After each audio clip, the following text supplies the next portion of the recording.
Ngunit may dala akong masamang balita. Ano iyon? Pumanaw na ang 3 kambaldiwa.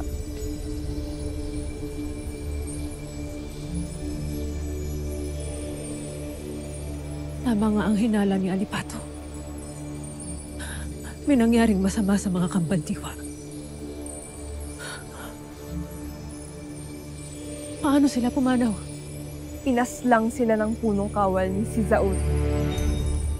Ashneya!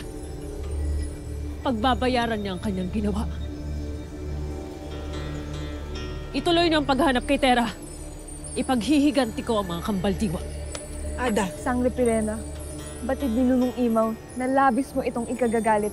Ngunit payo din niyang huwag ka munang tumungo ng Lireo sapagkat nagkakagulo ngayon doon.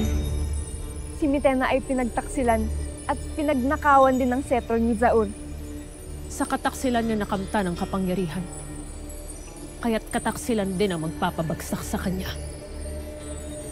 Wala akong ni katiting na awang nararamdaman para sa warkang Mitena na iyan. At sa pagkamatay ni Mitena, tuluyan na ngang maagaw ni Zaur ang Encantadia. Patay na si Mitena.